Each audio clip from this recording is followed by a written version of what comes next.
tugunan niya ang halik ko. Halos maubusan na kaming dalawa ng hininga nang alisin ko ang mga labi ko sa kanya. Napangisi ito nang alisin kong aking labi at iangat ang aking muka. Tinapik niya na mahina ang pisngi ko. Mr. Mendez, nakainom lang ako at hindi lasing. Alam ko pag ginagawa ko. Tawang sagot niya. Get up. Utos nito. Hindi ko sinunod ang sinabi nito at muling inangkin ang kanyang mga labi. Hindi ko na kayang pigilan pa ang nararamdaman ko. Naramdaman ko ang pagkabuhay ng aking pagkalalaki. Alam kong naramdaman niya kung gaano ka-active si Junior. Napayakap ito sa leeg ko. Ang katawan nito'y sumusunod sa aking katawan. Ginala ko ang kamay ko sa kanyang katawan. Mula sa braso, pababa sa hita nito'y tinaas ko ang suot itong damit. Nararamdaman ko ang init ng katawan nito na nagbibigay din sa akin ng init. Austin. Garalgal na tawag nito sa pangalan ko. Hindi pa magaling yung sugat ko dyan. I need more days to fully recover. Sabi nito. Alam ko, pero pareho din naman iyon. May injure ka pa din sa susunod kapag ginawa natin ito, kaya bakit patatagalin ko pa? Pinalo ako nito sa balikat. Matalim ang mata nitong tumitig sa akin. Pinagdikit din ito ang hita niya para ipitin ang aking kamay. Mrs. Mendez, sa ginagawa mo, mas gusto ko na mapasakin ka ngayon. Sabi ko. Hindi ko nahihintayin kumontra pa ito. Mula sa sofa ay binuhat ko ito papunta sa kwarto. Sa kama, nakahiga ito at ako naman ay tinutulungan siyang hubarin ang suot nitong dress. At doon nga, ay muli ko siyang inangkin. Matapos ang mainit na tagpo sa aming dalawa, ay tumayo ako at sinuot ang boxer short ko. Tumagilid ito sa pagkakahiga. Bago ko tabihan ito ay uminom muna ako ng tubig. Pagbalik ko sa kama, tinabihan ko ito't niyakap. Napatingin ako sa mukha nito. Nakapikit ang mata at nakanganga. Seriously? Ganito siya kabilis makatulog? Ngising bulong ko. Kinuha ko ang aking cellphone at pinicturan ang malaanghel nitong mukha. Despite of being imperfect, lumalabas pa din ang totoong ganda nito. After noon ay iniyuko ko ng ulo ko upang sabayan itong matulog. Nagising ako nang marinig kong nagsasalita si Jaira. Mga toxic kayong lahat.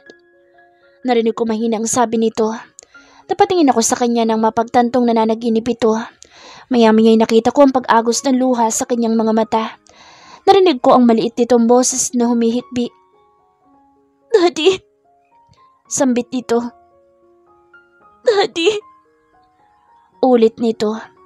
Ilang minuto pa ay tumigil na ito. Nakita ko naman ang pagngiti ng kanyang labi. Pinunasan ko ang luha sa kanyang mga mata. Kakaiba talagang babaeng ito. Hindi ko inaasahan na sa kabila ng ganda at pagiging masayahin nito, ay may lungkot na itinatago sa kanyang puso. Gusto ko malaman kung ano ba ang nararamdaman niya.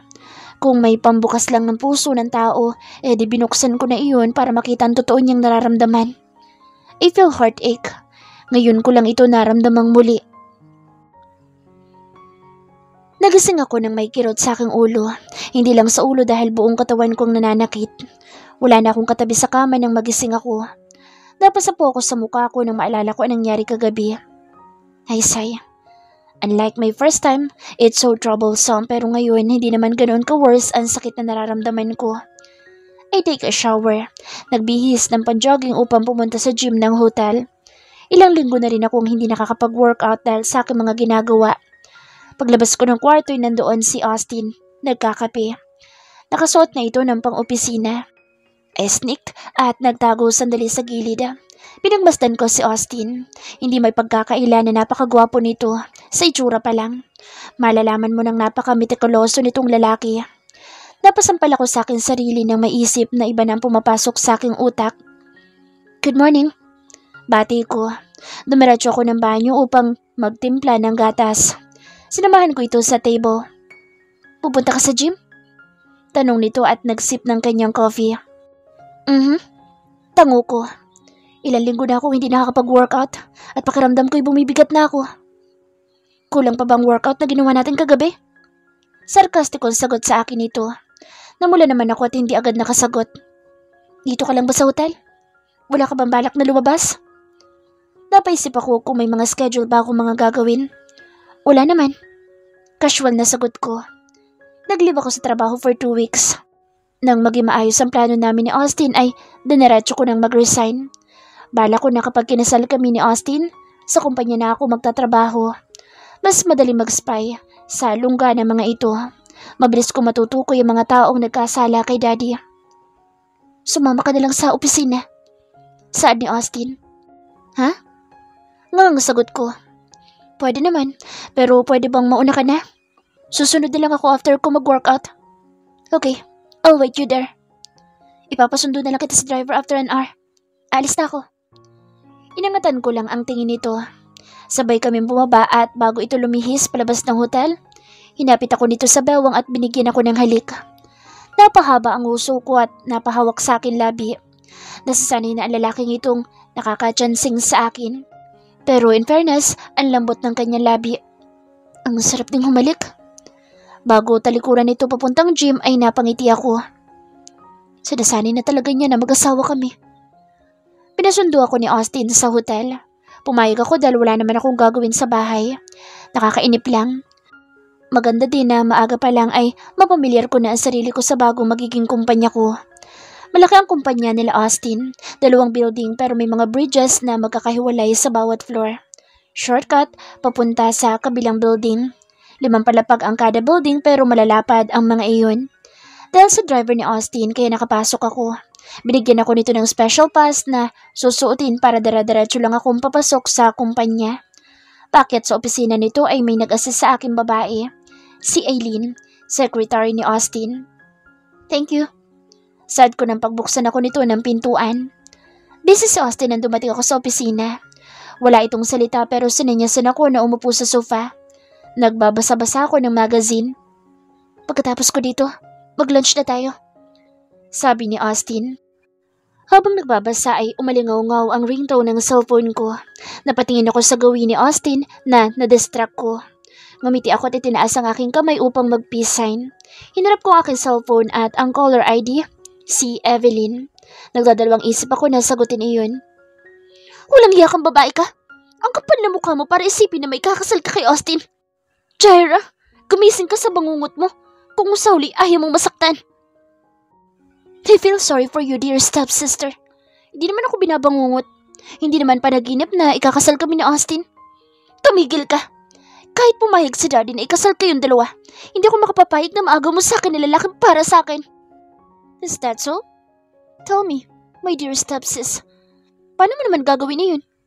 Magpapakonference ako at sasabihin ko na ako ang pakakasalan ni Austin. Desperada ka na talaga. Subukan mo. Tingnan natin kung sinong mapapahiya at masasaktan sa huli. Evelyn, hindi ang pamilya Morales ang magagawan mo ng mali. Dahil gagawin mo palang alam na nila. Okay lang din na gawin mo ang iyong plano. Basta alam mo magiging consequence noon. Natural kong pakikipag-usap sa kanya. Kung hindi mo titigilan sa Austin, huwag mo ko sisisihin kung hindi magiging maganda ang turing ko sa iyong ina. Banta nito. Napakuyom ako sa hawak kong cellphone. Nagpapakita na ng ugali ang mga Gonzales. Noon pa man, alam ko na may tinatago itong mga ugali. Ang hindi ko lang talaga mapapatawad ay ang muntik ng kuhanin ni Damian ang pagiging inosente ko. Naalala ko nung unang salta ko sa bahay ng mga ito ay mababaita parang mga tupa. Naging maayos ang unang taon pero hindi kalaunan. Naiilang na ako sa ipinapakita sa akin ni Tito Damian. Since wala na ako sa poder nito, Damian na lang para hindi hassle. Gabi-gabi, pumapasok ito sa kwarto ko to ask and check me. Wala naman sa loob ko na may iba pa pala itong motibo. One time, wala sa bahay si Evelyn kasama si Mommy. Kagagaling ko lang sa eskwelahan nang dumating din si Damian. I don't know kung planado ba pero hindi ko kaagad na kumpirma iyon sa unang pagkakataon. Pumasok ito sa aking kwarto at nabutan niya ako nagbibihis. Mabuti na lang at hindi ko pa natatanggal iyon. Naging mailap na ako noon. Hindi lang isang beses pero madami na rin. I'm fully aware na iba ang motibo niya sa akin. Sinisigurado ko nang nakalock palagi ang aking kwarto. I tried to tell Mom pero sabi niya huwag kong masamain ang pag-aalaga ni Damian sa akin. Natuto din ako maglagay ng gunting sa ilalim ng unan ko in case of emergency. Bumili din ako ng maliliit na CCTV cam na kahit na sino ay hindi mapapansin. Patago pa ang pag-i-install ko noon. Sa gitna ng malalim na gabi, sa sobrang sarap ng aking pagkakatulog ay nagising ako sa may init na haplos na nagmumula sa aking hita. I react fast. Nang pagdilat ko ay malapit na mukha ni Damian sa mukha ko. Kung hindi ako naging maagap ay iba na ang nagawa nito sa akin.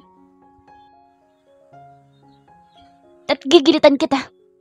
Mahina ako sabi pero madiin iyon at galit. Napapitlag ito at napatayo sa kama kung saan nakaluhod ito. Hindi ko nagpakita ng kahit na anumang takot. Mabilis itong lumabas ng aking kwarto pagkatapos kong itutok ang gunting na hawak ko. Simula ng araw na iyon ay naging mailap na ako kay Damian. Nagkukulong ako sa kwarto at ilalagyan iyon ng harang for my safety. Bumalik ako sa katinuan nang marinig ang bisito na tawag sa cellphone ko. Napatingin din ako kay Austin na nakatitig sa akin. May pagtataka sa mukha nito. Jara, is there something wrong? Sino ba yung kausap mo at natulala ka na? Tanong nito. Si Evelyn. She congratulates us. Dahilan ko na lang. Pilit akong ngumiti upang hindi ito magtaka. Iniiwas ko ang aking tingin sa kanya. Itinuon ko ang aking atensyon sa magazine na binabasa. Let's go. Napaangat ang tingin ko kay Austin nang maramdaman kong nasa likod ko na ito. Okay. Tipid kong tango. Sabay kami lumabas sa opisina. Halos pagtinginan kami ng mga stop sa opisina dahil nakayapos ito sa aking bawang. Sa elevator, hindi ko inaasahan na makikita si Demetrio, ang tiyuhin ni Austin. Siya yung na-meet ko sa mansyon ng dalawang matanda. Tumango ako na makita ko itong papasok. Nakapamulsa ito. Nag-ibang pakiramdam ko. Parang ang init at nasusuffocate ako. I cleared my throat. Austin, can we talk after lunch? Sambit ni Demetrio. Not today. My schedule is full and I can't accommodate you. Malamig na tugon ni Austin. Iho, you should control yourself. Hindi ka ba nahihiya na kasama mo ang fiancé mo at ganyan ang trato mo sa akin? Pangising sagot ni Demetrio. By the way, you are Jara Mendez, right? Baling na tanong nito sa akin. Yes, tipid ko sagot. I heard a lot about your family. You're the daughter of Mr. Mendez? Yung gumawa ng tulay na gumuho? Alam ko na behind this word ay may laman ito. Last time na nakita kami napahiya ito kaya alam ko gumaganti ito sa akin ngayon. Mr. Lopez, chismoso ka pala? Ngising sabi ko.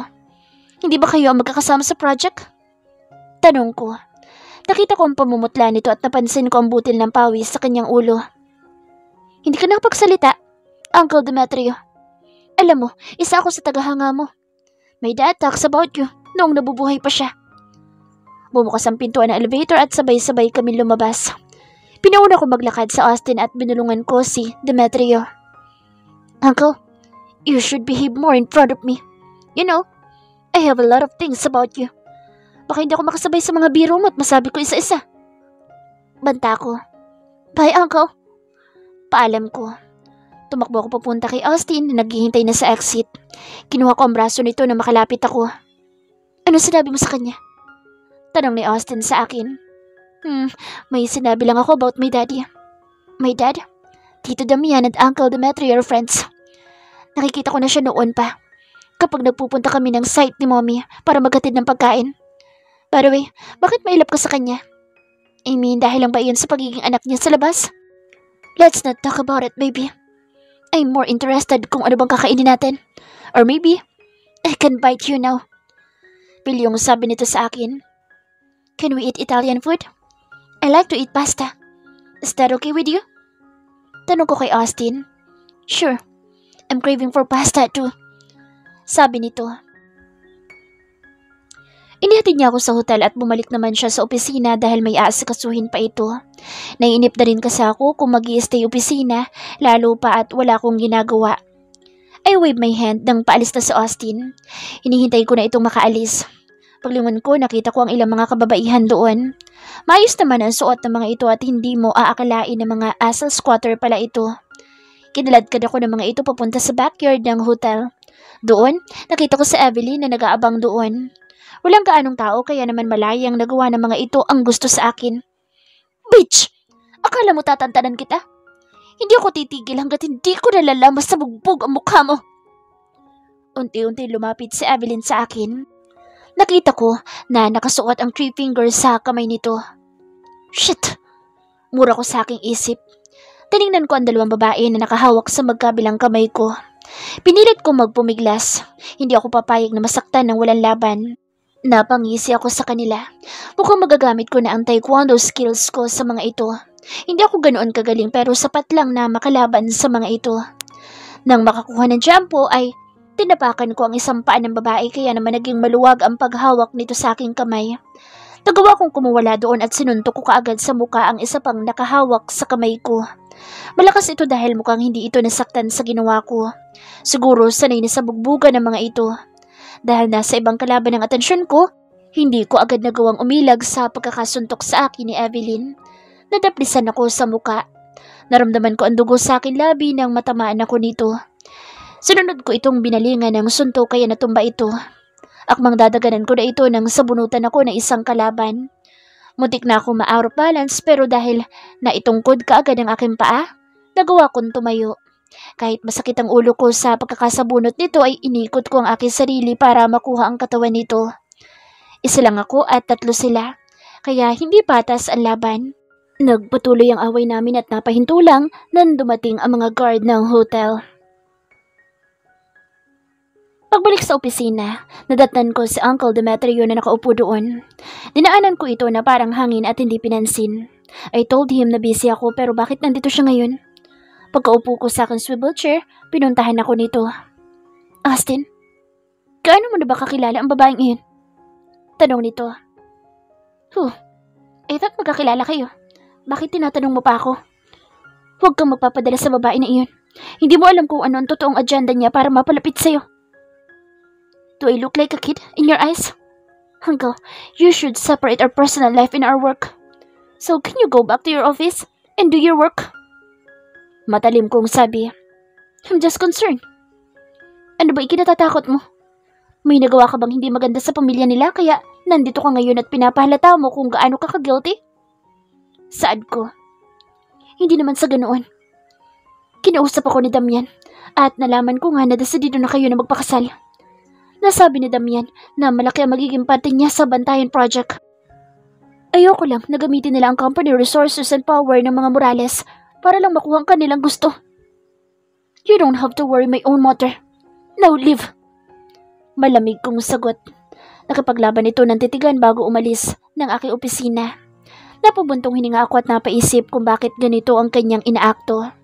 Before, hindi naman siya ganito at wala siyang kontra ng malaman na anak ni Damian ang pakakasalan ko. Pero bakit kay Jaira, iba ang tabas ng kanyang dila? Hindi na magkakasundo ang pamilya namin dahil sa pagkakamali ng kapatid ni Lolo na buo si Uncle Demetrio. Binigyan ito ng kahihiyan ng pamilya dahil nakiapid sa iba ang kanyang ama at siya ang naging bunga. Mainit na ang dugo sa kanila ni Lolo noon pa. Nagsimula lang na lumayo ang loob ko kay Uncle Demetrio at sa anak nitong si Richard dahil sa isang issue na related sa akin. Si Richard ang kaisa-isang anak ni Demetrio. Malapit kami magpinsan noon pero dahil nga sa nakaraan hindi ko na magagawa pang magpakita ng magandang pag-uugali sa kanya. Itinuon ko ang aking sarili sa aking ginagawa. 3 p.m. nang umalis kami ni Aileen sa opisina para i-meet ang isang investor sa labas. Ilang oras din iyong tumagal at bumalik muli kami sa opisina. Hinarap ko naman ang ilan sa mga board members via Zoom upang makuha ang kanilang report. I'm tired na makauwi sa bahay. Nahimik ang buong bahay nang dumating ako. Hinanap ko si Jairo sa suite at nakita itong nakahiga na sa kama. Napatingin ako sa orasan. Past 7 pa lang naman. Madilim ang kwarto kaya hindi ko kita ang kabuuan nito. Jara? Mahinang tawag ko. Ungol na sagot ito. Kanina ka pa? Tanong nito.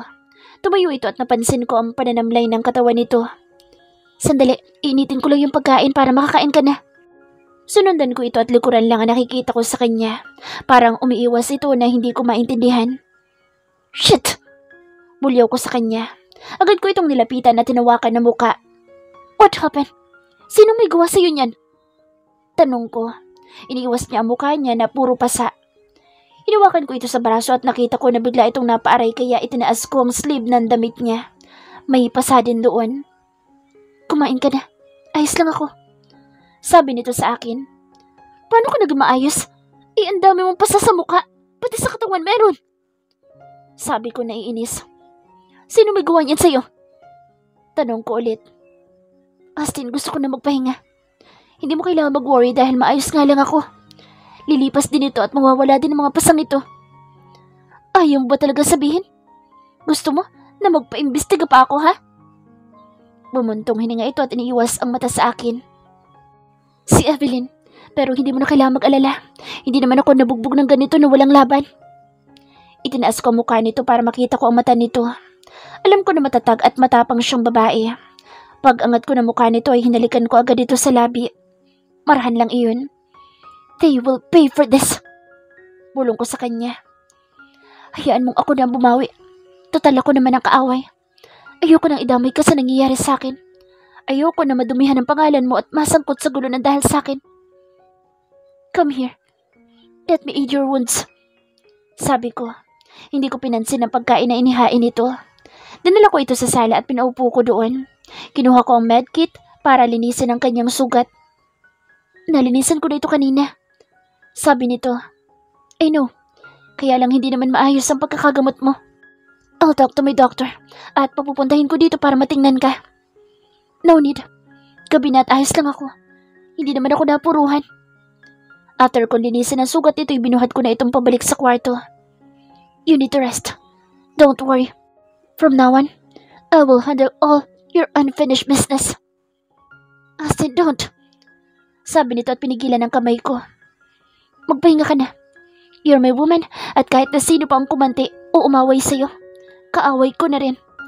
Kung anong ginawa nila sa'yo, doble kong ibabalik sa kanila iyon. You're so stubborn. Masungit na sabi sa akin ni Jaira. Okay, magpapahinga na ako. Basta hinihinay lang. Ayoko na may mababalitaan sa news na may patay. Sarkastikong sagot nito na ikinangisi ko. Dumiretso ako sa IT department ng hotel kung saan ko pwedeng makita ang kabuuan ng CCTV. Napanood ko kung paano magsapa ng mga ito. Tama nga ang sinabi ni Jaira.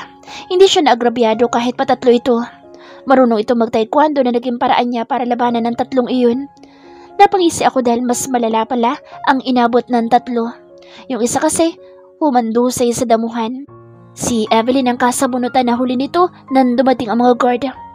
Kinuha ko ang video at binigay iyon sa akin tauhan. Pinahanap ko ang dalawang babae na kasama ni Evelyn kanina. Habang naghihintay ay umiinom na muna ako sa bar ng hotel. Ilang oras din nang makakuha ko ng sagot. Ang dalawang babae na iyon ay mayayaman din at kaibigan ni Evelyn.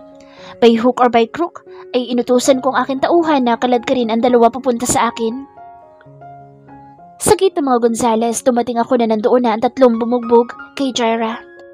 Nandoon din si Damian na masama ang tingin sa aking tauhan at ang nanay ni Jaira ay umiiyak lang. Napatingin si Damian sa akin na parang tupa ang mukha. Iho, ano ba nangyayari dito? Tanong nitong mahinahon. Bakit hindi mo tanungin ang magaling mong anak, Mr. Gonzales? Iho, sa loob na natin ito pag-usapan. Nakakahiya sa mga kapitbahay na makita silang nakaluhod ng ganyan. Daddy! Iyak na tawag ni Evelyn sa kanyang ama. Napangisi na lang ako. Calm down, anak. Ano ba kasang ginawa mo? Daddy, wala akong ginagawang masama. Nakita mo naman ako ang bugbog sarado dahil sa ginawa ni Jaira. Do you dare to lie? Gusto mo ba talaga dagdagan ang galit ko sa'yo? Galit ko sabi kay Evelyn. Iho, pakiusap. Hayaan na natin ang issue nila magkapatid. Alam mo naman ang dahilan ng dalawang iyan kung bakit nag-aaway. At tingnan mo sa Evelyn, hindi ka ba naaawa sa kanya? Sabat ni Georgina. Sa anak mo ba hindi ka naaawa? Mas kakampihan mo pa iyan kaysa sa tunay mong anak? I'm sorry for my term, Mrs. Gonzales. Pero hindi ata pantay ang pagtingin at pagmamahal mo sa inyong tunay na anak at sa ilaw mong anak. Napangiti ako sa emosyon ng mga ito. Itong tatlong ito, binugbog nila si Jaira. Imagine, 3 versus 1. Kung hindi lumaban si Jaira, baka siya ang nakaratay sa ospital at ang tatlong iyan ang nagdidiwang. Ipinanood ko kay Damian ang kuha ng pag-aaway nila. Wala itong nagawa pa at nakiusap sa akin. Iho, kakausapin ko si Evelyn. Ano bang gusto mo para makabawi kami sa ginawa ng aking anak? Ang gusto ko, lumuhod kayo sa harap ni Jaira at humingi ng tawad. No way! Hindi ko gagawin iyon. Sigaw ni Evelyn. Shut up! Sambit ni Damian. Iho, iisang pamilya lang kami. Kalabisan naman ang hinihingi mo sa amin. Maaari kaming humingi ng tawad pero hindi sa ganoong paraan.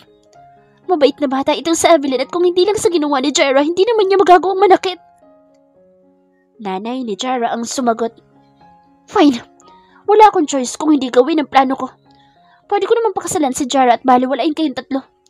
Mas maganda siguro na gumapang kayo sa hirap para hindi nyo na kahit kailanman masaktan pa si Jaira. Tinalikuran ko na ang mga ito. Si Damian ang humabol sa akin. Iyo, gagawin namin. Huwag mo lang kami babaliwalain. Tuparin mo sana kung anong napag-usapan natin. Mukhang pera at dahil sa pera, kahit ibaba ang sarili kaya niyang gawin. Then, you know what to do.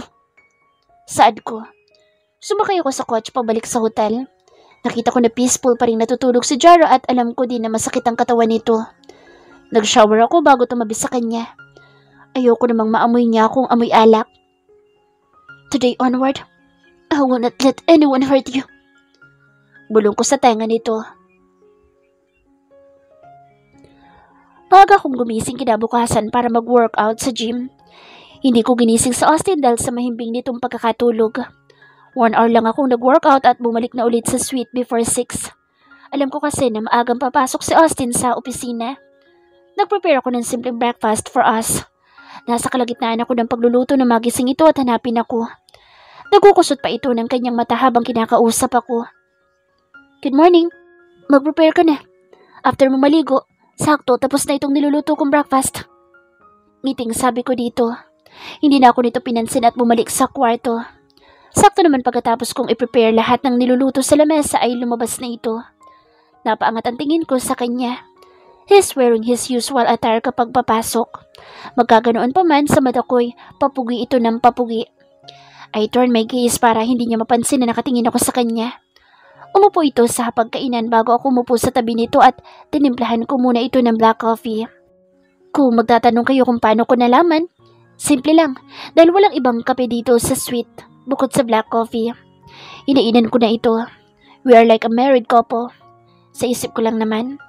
Siyempre alam ko naman na kaya lang kami magpapakasal dahil sa benefits na makukuha namin sa isa't isa. Austin, nag-resign na ako sa dati kong trabaho and soon, magiging jobless na ako.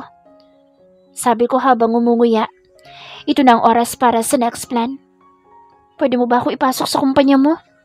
I mean, nakuha ko naman ang bantayan project. Gusto ko sanang i-request sa iyo na kung pwede, ako na lang maging project in charge. Uminom ako ng tubig bago ulit magsalita. At magandang way din ito para makaganti ako sa mag-ama na iyon. Mas magiging mataas ang posisyon ko sa kanila at uutos-utusan ko lang sila. Hindi mo maganda iyon? Pinag-isipan mo na ba talaga ang bagay na ito? Sigurado ka na ba? Tanong sa akin ni Austin na walang kahit na anumang emosyon.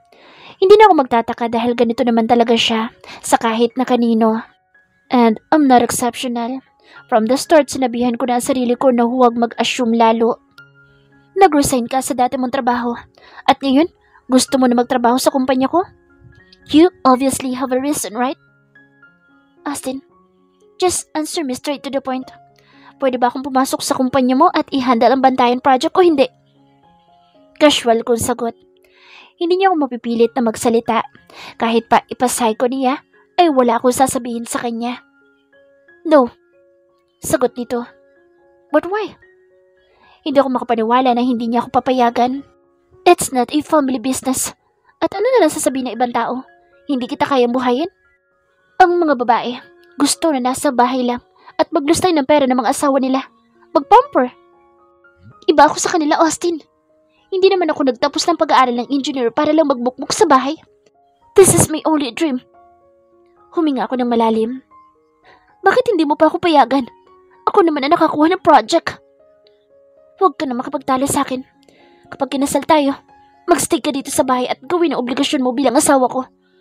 Alalahanin mo, kailangan mong matupad ang request ng dalawang matanda. Paano ko mabubuntis kung magpapakapagod ka sa trabaho? Sinasabi ko sa iyo, kapag kinasal tayo, kahit isang kusing wala akong kukunin o hihingin sa iyo. Kaya kong buhayin ang sarili ko. Inirapan ko ito. Desidido na ako at sana'y pumayag ka. Hindi din naman ako papayag na maging taong bahay lang. Gusto mong hawakan para lang utusan mga Gonzales? Napakababaw mo naman. Sagot nito sa akin. Hindi lang mababaw ang dahilan ko. Kaya ko ginusto na makuha ang project na ito ay dahil sa pangarap ng daddy ko. Noong nabubuhay pa siya, may ginawa na siyang key plan kung paano itatayo ang tulay sa Bantayan Island. Hindi na niya kaya mag-participate sa project na ito dahil wala na siya. Natahimik ito at nakatitig sa akin. Tinuloy-tuloy ko pa din ang aking pagkain. Hindi ko masasabi nag-aaway kami dahil casual lang ang aming pag-uusap. Ang tono ng boses namin ay sapat lang ang lakas para marinig naming pareho. My head and the engineer is currently looking for stuff. You can report tomorrow. I will handle everything today. Totoo? Excited na tanong ko. Hindi ako makapaniwala. Hindi ako ang lalaki marunong magbiro o manloko. Masungit na sagot nito. Thank you. You are indeed great. Wala akong masabi. Kapag ginamit mo ang pangalan ko at kapalpakan lang ang ginawa mo sa trabaho, ako mismo ang magpapatalsik sa'yo sa kumpanya. Don't worry. Gagawin ko lahat ng best ko para hindi ka mapahiya. Mas maganda kung gagawin mo mga sinasabi at hindi salita lang. Bakit? Hindi ka ba naniniwala sa sinasabi ko? I thought you praised me when I got the project. Hindi na ito nagsalita pa. Kumuha na lang ako ng mga niluto ko at nilagyan ng plato nito. Eat more. Sabi ko na malaki ang ngiti sa mga labi.